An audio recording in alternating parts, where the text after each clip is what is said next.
Welcome to the Art Gallery Workshop. I'm your host, Christopher Epling. Really appreciate you tuning in this week. We have a very special program ready for you this week, and I'm so excited to be introducing to you a local artist. What I think is possibly some of the best, if not the best talent that I've seen for her age or any age, to be honest. I mean, she's just absolutely beyond her years with her work. Also want to take time to thank Pike TV and theholler.org for producing and making this television show possible. It's all about showcasing different art techniques, different skills and things that you can take home and work right there at home along with us. So if you want to grab a piece of paper and some markers and a pen and a pencil, you can follow along with anything we're doing right here on the television show. This week in particular is going to be really special, and I've not done anything quite like this. Now, we've done a few student spotlight episodes in the past, 3 total actually, but this one's very special because this actually is going to be showcasing a student's work who I haven't had in a workshop in the past, someone that I was just recently introduced to, and someone that I'm very thankful to have been introduced to because, like I said at the beginning, her work is amazing, and I hope you feel the same, and I know you'll feel the same. She's going to be showing you how she creates some of her work in today's episode. We're going to be concentrating on Copic markers. Now, we've talked a lot about those lately, but we really haven't had a chance to see those put to use. And this just so happens to be the medium of choice for this young artist. So without further ado, I'd like to welcome Hannah Mullins to this week's Art Gallery Workshop. Say hello to everybody, Hannah. Hello. Now, Hannah is, how old are you? 15. 15 years old. She's 15 years old, and she is a student at Pike Central High School. She's a sophomore. Her work is some of, like I said at the beginning, I hate to, you're right here and I'm bragging on you, but some of the best I've ever seen. We've got a couple of sketchbooks we want to share, if that's okay.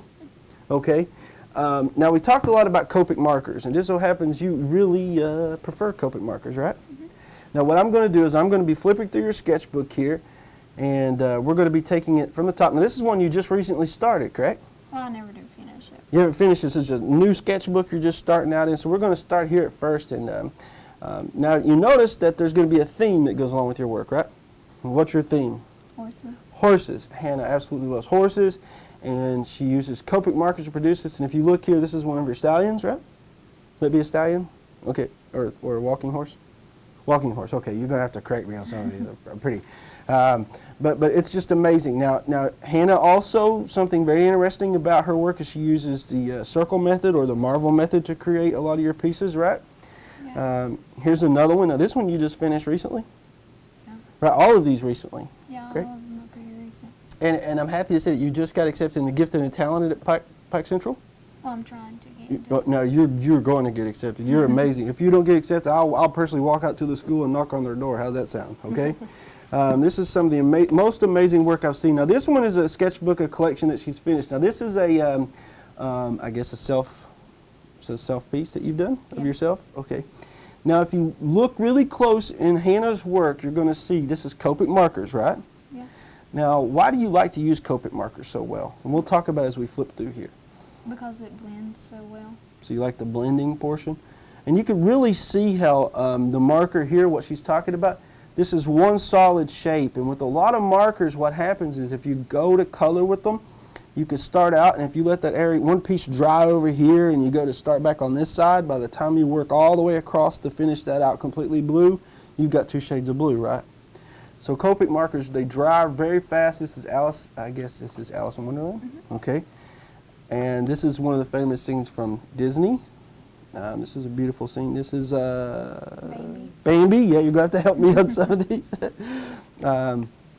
It's just amazing work. I mean, I love it. Whenever I first open Hannah's sketchbook, I open these pages right here.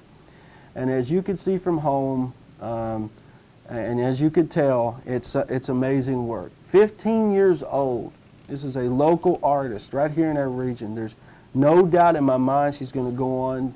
If she wanted to do something in art, you're going to be, I mean, you're already talented beyond your years. I'm just blown away. Now, this is a Day of the Dead. This is a Spanish cultural, it's a holiday.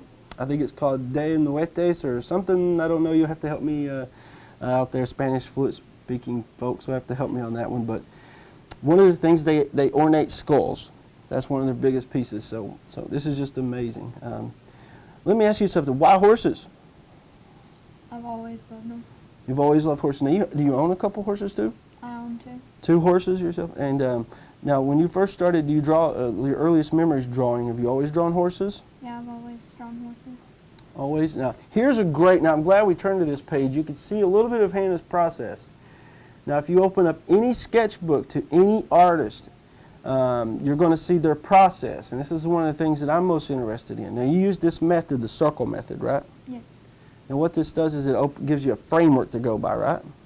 And you said that at an early age, you picked up a how-to book, sort of, and it kind of talked about using that, didn't it, a little bit? And what is this from? It's just a husky I drew. Is this a husky? And you do a lot of your own creations. All of these horses, and it's good to point this out to everybody, these are your own creations.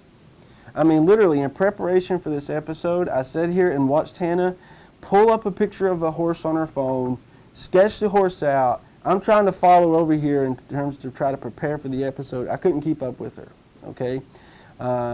It's amazing what she does. Now, this is really, really nice work. You can see how the blending of the Copic markers. And let's show folks a couple of these markers, too.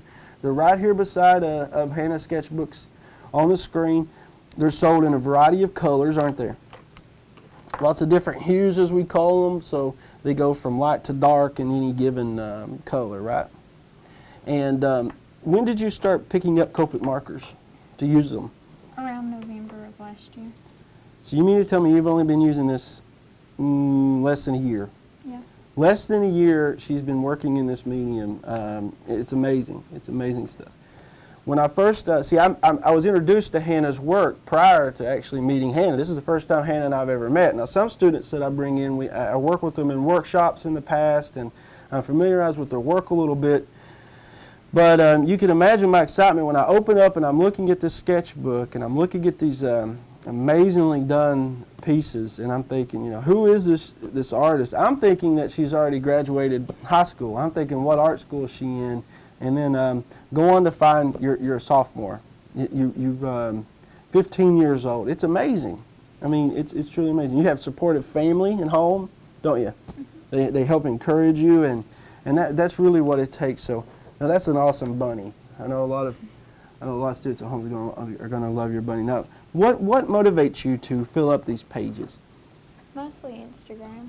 Instagram. Okay, so now let's talk a little bit about Instagram as we're flipping through these pages. A lot of artists out there, young artists, they want to know, where can we get your work promoted and get it out there more? Tell us a little bit about Instagram. How does Instagram work, and why is it good for a young artist to use? I think it's really helpful because you can get paid for commissions too. No, wait, you can get paid too? See, this is a great, we talked in the last episode about the graphite drawings. Now, who is this? Brendan Urie. Brendan Urie? You're going to have to help me on these pop It's a artists. singer. He's a singer? Okay. And he's one of your favorite singers? Okay, awesome. And how does it work, though, that an artist gets paid for their work on Instagram? How does that work? They usually mail you money, and then you'll draw it. and So they then send commission it. you? So they say, hey, Hannah, I really want a walking horse with, let's say, a skyline, a city skyline on the drawing in it. And then you would go and draw that and mail it to them, and then mail you a check. So you're already making money from your work then, pretty much, is what you're saying. See, I tell everyone each week how they can make money off their work if the talent's there. Now, I particularly like this piece a whole lot. This is really cool. See, I'm a big cartoonist. I like, cartoons and stuff. Is this you? Mm-mm. It's not. Is this one of your friends too? We passed up on here. I wanted to ask you a question about. Who is this? It's just someone I drew. So you do your own characters too, on top of that. Hannah is going to participate, I think, as far as we know, if she wants to. She's in the actually this school year, so it's going to be the Fall Art Gallery Workshops, what it's called. And it's going to be called Leaders and Legends this time. And she wasn't able to participate in the last school years, but she is participating in this school years. And I told her, with this talent and what I've seen by looking at her work, the goal of that workshop is to get young published artists and writers from our region. And there's no doubt in my mind that Hannah's going to go on to be one of those published authors. So I want to show a few more of these. Now, with Copic markers, like you've seen here, It's every color in the rainbow, isn't it? Yeah. And you buy one marker, and the way that this pigment is created in the pens, that you have a broad end, which is this end here, as you can see, and I won't mark on your artwork, I promise. And then you have a thinner end too, right? And each marker is like that, right? So you could get inside this detail and get some of the broader strokes finished too. So I want to flip through a few more of these now. This is where in your sketchbook I started to say, my goodness, it's amazing. And it's in the hair, because a lot of young artists have a hard time showing light and how light reflects off hair. Highlights, thank you, you're right. So with your work though, you're able to do that in such a way. Did you have any formal training doing this? So you look at stuff you like and you emulate it, right? So you look at, let's say you look at a certain drawing or illustration that you like, and you say, okay, I see how that artist shown highlights in their hair, and then you'll go reproduce that. That is a talent. That is a natural talent. That is something that, to me, the potential becomes scary with a young artist and where they could go. And you at home can see in the mane and in the tail of this horse here how she has chose to leave out. She hasn't colored the entire piece one solid color, but she's actually chose to leave out color here, right? And talk to me a little bit too about, let's say you start a brand new page. How do you decide what's going to go on that page? I usually just draw my characters. Okay, so you'll sketch out a horse, right? And then, like for instance, here with this one, you have the stars and the blue. Look at these northern lights kind of feel to that. Is that what you're going for? Yeah. How do you decide to do that? Why not draw a desert or a sunset? You just whatever comes to mind. It's amazing. It really is. And this sketchbook is this a self-portrait? Yeah. It's amazing. Her work is, I mean, page after page after page of just absolute, I don't know, it blew me away. And when I first flipped through this, I knew right away, I wrote your mom, and your mom named Sheila, right? And I said, Sheila, how can we get her on the art workshop? And you were more than happy to come in, right? And that's how we led up to today. Now, is this someone, a friend, or a character? No, just somebody I thought of in my head. Just a character. Now, do you have backstories of these folks or anything? Or you just draw them up? Just draw them. Now we're getting to some more of the, a little bit more setting and the theme stuff that I thought was really cool, such as this one with the ocean. A lot of students ask, how did they get this variation from light to dark? Copic markers work really well for that, don't they? Mm-hmm. And you can see here how the sand is blended in with the horse, so she's used the theme of this is a sand-colored horse by the sunset of the beach, and it's just amazing stuff. Aha! Another great little sneak peek into your process here using these circles. Now I call this the Marvel method, and some students call this the circle method or other things, but here's one of the unfinished before coloring. So you'll start out with these circles. You do a circle and then a circle, and then you'll connect those dots, right? And we talked about this in the art workshop before.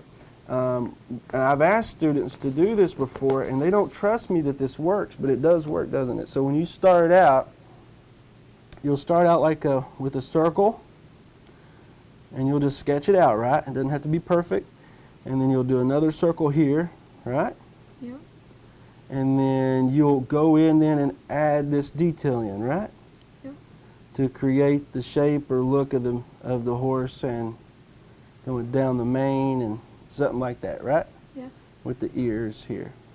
Something like that. So you can see how these circles come together to create these shapes. And you already know how to do this. I mean, you haven't had any formal training. Now, your art teacher, though, at Pike Central, what was her name again? Bambi Lucas. Bambi Lucas. Now, she helped you a great deal, didn't she, to prepare and to get kind of more familiar with some of these things. I want to show you a couple more pieces. There's one in particular. Now, here's another theme setting, as you can see, with the horse with the background. This looks like you've started a lion, maybe? Or a dog? Start of a wolf. A wolf, okay. And then here we get back into the more of the theme with the horses. I like this one a whole lot.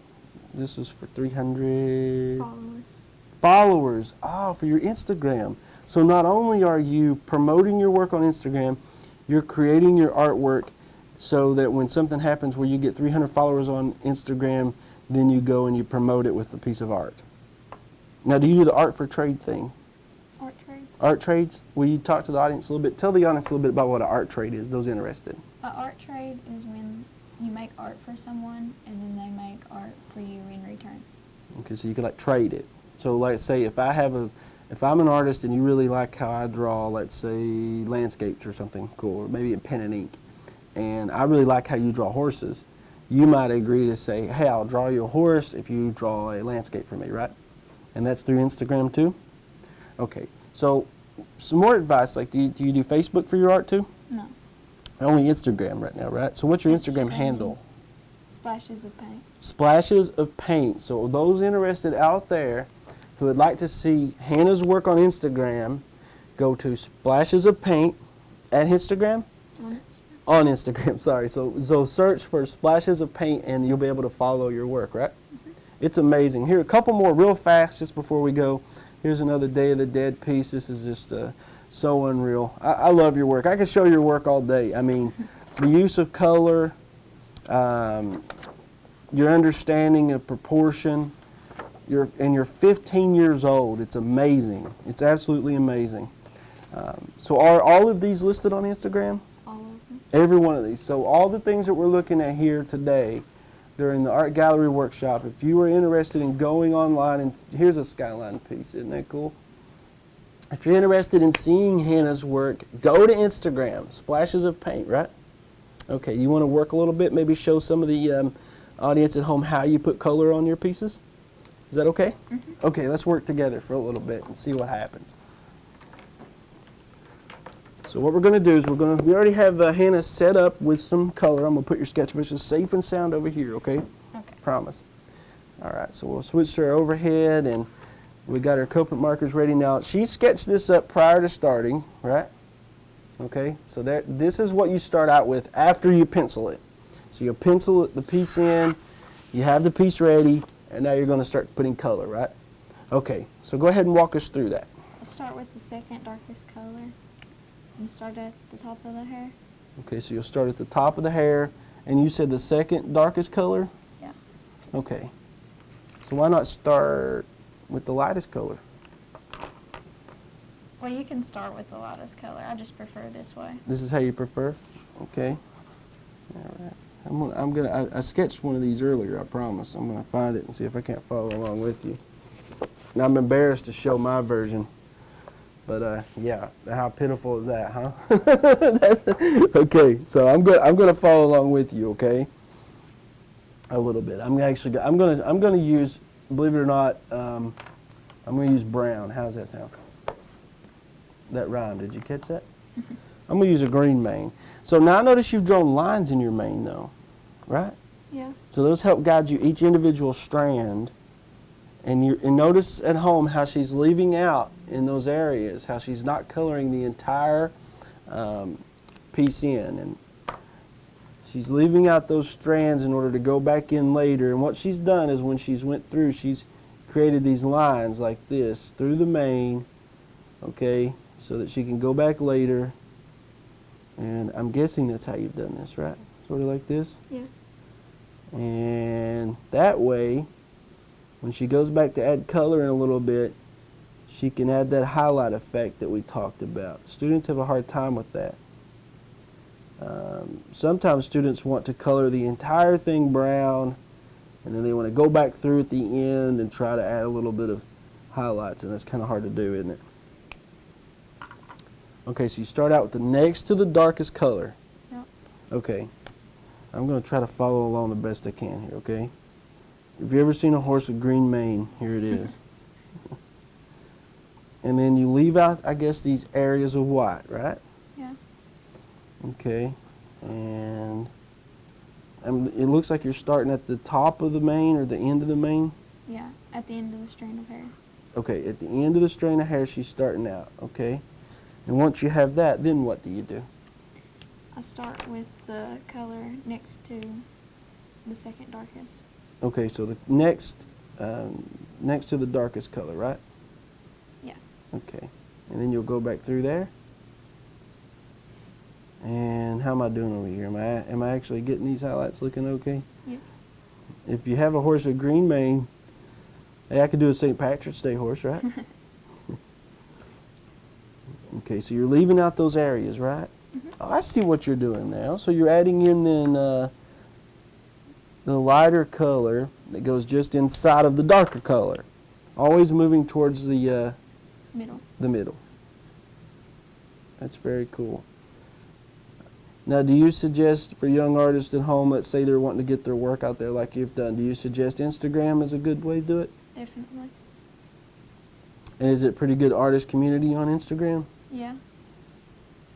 And you've gotten a lot of positive feedback from your work, haven't you? Yeah. What's your plans after school? What do you want to do? Well, I'm hoping to be a veterinarian. You want to be a veterinarian? Yep. That's awesome. So do you think you might continue doing your art even though More you're than getting likely older? so. More than likely so? I hope you do. I really do, because you're too talented to give it up. You really are. You should never give it up. That's my opinion, okay? And you've sold pieces too. That's what's so great about it. Like we talked about earlier, you've managed to sell pieces of your work online already. Now that's a good indicator that you shouldn't give it up. If you're already selling your work and you're 15 years old, you shouldn't give it up. Okay, now you've walk us through this again now. So you have your darker strands on the outside, right? Mm-hmm. Then going into the lighter. I'm working into the middle with lighter colors. And keep working into the middle. Okay, that's really interesting what you've done. And you notice she's already got all of the colors that she's planning on using out here. And I'm going to hold these up towards the camera for a second, okay? Okay. So she started out using second to darkest, right? And the darkest comes in at the end, is that right? Yeah. Okay. And she's moving towards the lighter with each one. So you can see how she's done that there. She's keep moving in to create those highlight effects. Now, do you have a gel pen you use too? Yeah. Okay. And this is a Jelly Roll pen. And you can get those at Walmart, can't you? Hobby Lobby. Hobby Lobby or any local art supply store, right? That sells art supplies. You can purchase these, and what that does is while you're working on this, I'm going to show everybody exactly what they can do with that. So why have a white marker, you might ask? Well, I'll show you. What the white marker does is after you've put in your color, as Hannah's doing here, I'm going to try to find a great example of this. The stars that you see inside of this green portion here, those are actually created using the white, or here, for this is so cool, the Egyptian style horse. Look at that, how amazing. That is just unreal. You keep going, don't let me stop you. I'm going to talk while we do this, okay? Okay. It's unreal. I know your family's super proud of you, aren't they? Yeah. Now, do you show horses too? Yeah. Oh, this is cool. This is a Native American themed horse. It's a Yeah. painted horse, right? Appaloosa. Appaloosa, okay. Appaloosa, and there was one in here in particular. There it is. Now, those at home can see this from there. I mean, we could zoom in and show better, but I mean, it's amazing what she's done with this. It's a moon landscape. There's stars in the mane and in the tail that she's actually used with the white gel roll pen. So you create those effects using this pen, right? Yep. It's just it's unbelievable. I've worked, like I said, in over 350 plus schools since 2010, and I've never met a 15-year-old with limited some art training background. Bambi Lucas is an amazing art teacher, but there also requires a certain natural talent that comes with students. And the amazing thing is Hannah's right here from our region. She's producing artwork that's well beyond her years, and her understanding of how to use mediums, how to pull perspective together. And let me tell you something else. Horses aren't easy to draw. They're not easy. I mean, you could see kind of what I kind of came up with earlier, but the schools I go to, the students that ask, one of the two biggest things that they ask me how to draw, besides hands and feet, are horses. That's one of the things that's hardest to draw. Do you want to say hello to anybody while you're here? Look in that camera and say hi to your mom or anybody at school. Hi, Mom. Yeah, okay. Actually, her mother's in the studio here with you today, isn't she? Yeah. And it takes that supportive element. So let's do one more overhead shot of this mane. I mean, this is just unreal, what she's done. And your finished version, as you went along, would come out something like that, wouldn't it? Yeah. I mean, it's unbelievable. And I'm so proud of you. I can't wait. Hopefully you can get involved with the art workshop coming up here. October 19th is the start of the new one. And we'd like to see your book published one day. That'd be the goal. And you could come up with some ideas with some horses for stories, couldn't you? Yeah. Awesome. Well, Hannah, I'm just so thankful that you came into the studio today. Let's show your big piece before we end, though. Now, this is something really cool. Tell us a little bit about this one. This is from the video game Red Dead Redemption. Okay. This is Big Red Redemption? Red Dead Redemption. Red Dead Redemption. Okay. Now, this is a great example of Hannah's ability. Not only does she work with horses, but she has an understanding the shading. This is a large-scale piece. Anybody that's ever tried to draw on a large-scale piece are going to understand how difficult this is to get shading down. It's not easy. But this is an amazing job from a video game character. Mm-hmm. And this is your favorite video game? And I know a lot of our students at home are going to recognize. And what's his name? John Marston. John Marston, right? From Big Dead Redemption. Red Dead Redemption. Red Dead Redemption. I'll get it right. It's a tongue tweezer. We'll keep working on it. I'll eventually, if we have 30 more minutes, I'll get it right, I promise. But Okay. it's just an amazing job. And you know what? Maybe at the end of the Art Gallery Workshop, we'll pull you in and see what kind of book you created for that. Does that sound fun? Okay, well, I really appreciate everybody tuning in today. Like I said, these workshops that we provide here on Pike TV, produced by Pike TV and theholler.org, are about our local regional talent. And Hannah is a great example of what is coming and could come from our region. But like I say each week, and I want to make this really clear, this is not about me, it's not about what I'm doing, it's about our youth. We live in one of the most beautiful places in the world. We have some of the most talented people in the world. And we got to start thinking a little bit about, hey, what are some other ways that our students can look into providing a means for themselves after high school? Art isn't always the first thing on the list, but it's growing more and more. And as a person who works professionally in the publishing industry, I can tell you that there's jobs out there. And students like Hannah, if they wanted to, could have a flourishing, successful career as an illustrator, graphic designer, architect, she name it, whatever she wanted, she could do it. So I'm really happy to have her here as a guest today. And if you have any submissions at home you'd like to submit to us, please log on to theholler.org, send in your artwork, and we may have you as a spotlighted student guest sometime so you could talk about your work and your creations and your processes. Those interested in any of the supplies that we have here today, go to your local art supply store and ask for those by name. And if you have any questions for me, be sure and just log on to theholler.org, and I'll be happy to answer you any questions that you might have pertaining to today's broadcast or any broadcast in the past. So thanks so much for tuning in, and as always, keep drawing.